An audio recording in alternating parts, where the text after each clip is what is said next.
This is a picture of a dead bat that was found on campus by Nick. The information we acquired on bats has helped us bridge a connection between agriculture and bats due to their consumption of insects.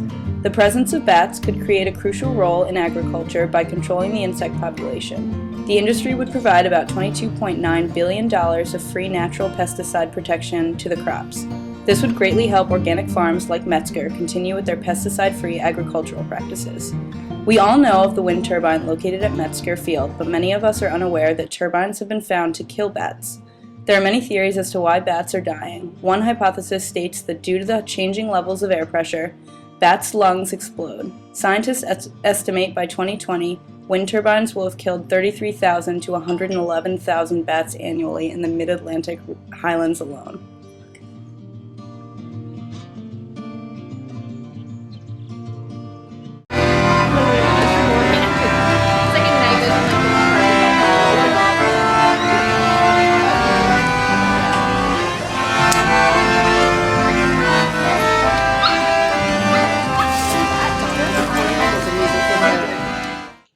Founded in 2007, the Nurture Nature Center is a science-based organization that cross-pollinates science, art, and community dialogue to engage people in local environmental issues.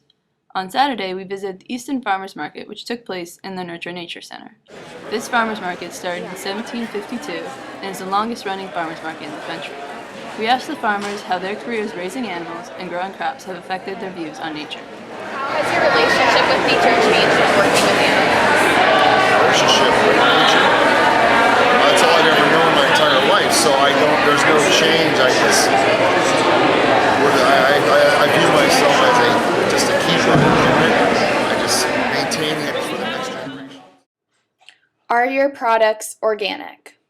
The thing that makes us not organic is we apply a herbicide to the corn in the spring. We don't harvest it till fall, but to keep the weeds down. And that's what makes us not organic. Our hay would be certified organic. You guys are completely organic? We follow all the standards. We're not certified by the USDA.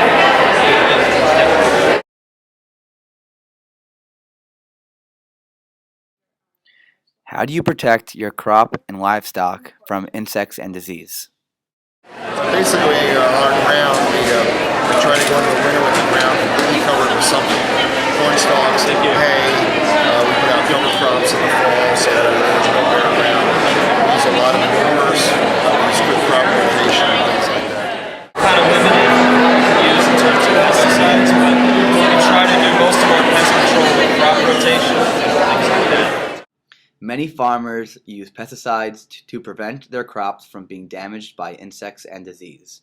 However, there are other methods such as crop rotation and strategic planting that are more environmentally friendly methods of managing insects on farms.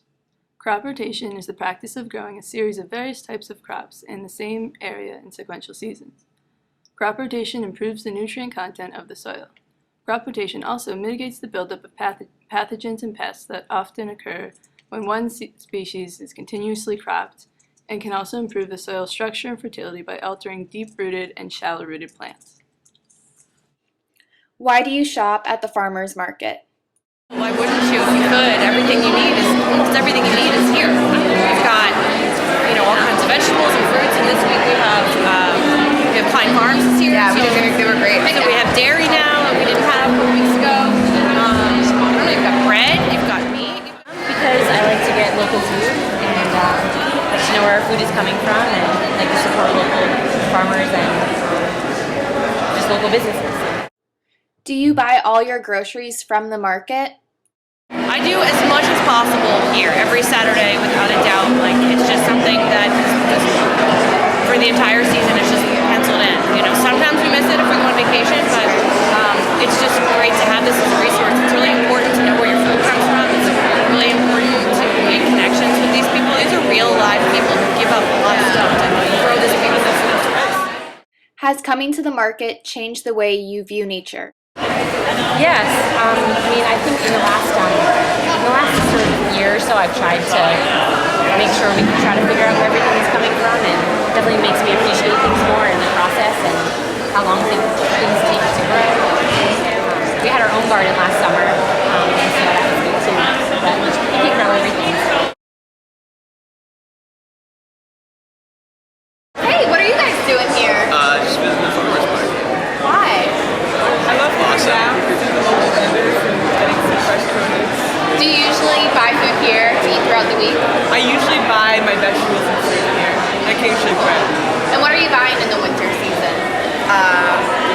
some mushrooms and some finger-licked potatoes, pears, and a butternut squash, and I'm about to go and get an onion, and that'll be it for the day. What made you decide to come down the first time you came to the farmer's market? I think that would have been in the fall, so, you know, it was really warm out and really almost summer, so a nice walk in the circle on a Saturday morning was a good thing. And do you try to eat seasonally, or do you go to Giant to get the things that you can't get at the farmer's market when they're not in season? I try to eat seasonally, but I mean, I go to Giant and Wegmans as well, so I'm not the person who can feel that. Cool. What do you like to get at the farmer's market? I usually don't buy stuff. I just like the feeling of being around. And how would you characterize that feeling? I don't know, it's just a happy feeling. It's not a grocery store, but it's more human. It's more human. Thanks, guys. Yeah, have a good one. See ya. Bye, Zoe. Can you tell me a little about your farm and the relationship you have to animals? We are a grass-fed farm out in Mount Joy, Pennsylvania. It's within Lancaster County. We think of ourselves as a progressive farm. We embrace a lot of holistic methods of farming. It's in contrast to industrial agriculture. We try to take care of our takes care of us in return. We rotate our pastures, rotate our animals around the pastures. We'll have the cows here, and the sheep will follow them, go into their pasture, and the chickens will follow them. Replenish the earth. New grass will grow. Have you been doing this all your life? I started working here about a year and a half ago, and I love it. I love going there every day. Sunrise is beautiful every morning. Be outside, interact with the animals.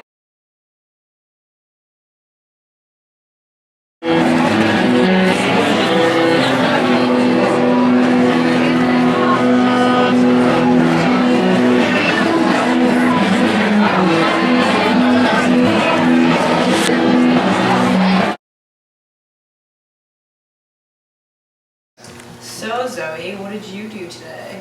Well, I went with my ASB group to Reeder Farms, which is in Forks Township, and it's an organic farm owned by a couple, and they have 117 acres, and 25 of that is produce, which they're not certified organic because they think that's a conspiracy, but they don't use any herbicides or pesticides. They make their own natural pesticides instead, using they grow hot peppers and then they boil them with water and apply it to the plants.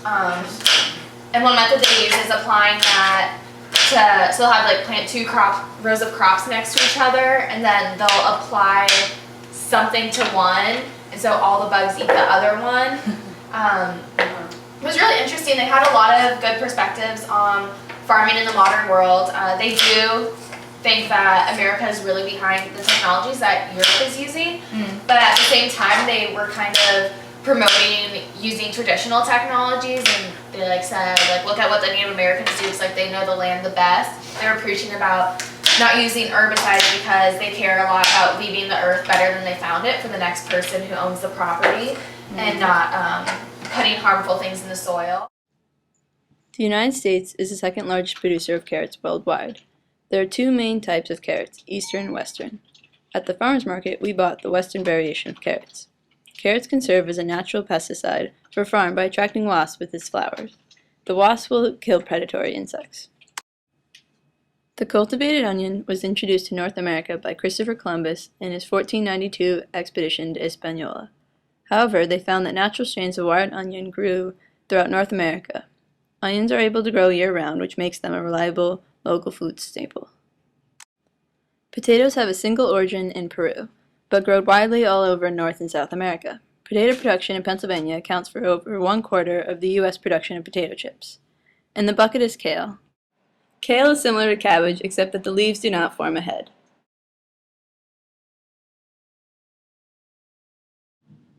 In the past year, increased levels of fecal matter have contaminated the Bushkill Creek. The New Horse Farm, located upstream of Jacobsburg State Park, is suspected to be the culprit for increase of fecal matter in the water. It is important to keep the Bushkill Creek clean because many farmers lie along this river, and contaminated creek water could have a dangerous effect on farmers that use well water to irrigate their crops. Another aspect of the relationship between agriculture in Easton and the Bushkill Creek is the potential for farmers to pollute the creek if herbicides and pesticides from their crops run off into the Bushkill Creek watershed. Chemicals used on some farms could wash downstream in the creek and contaminate organic farms that would be chemical-free if not for the non-point source pollution carried by waters in the Bushkill Creek. According to the Heritage Conservancy of Bucks County, agricultural areas in the lower watershed are experiencing rapid commercial and residential development. This will make it harder for farmers to control the quality of water to which their farms are exposed.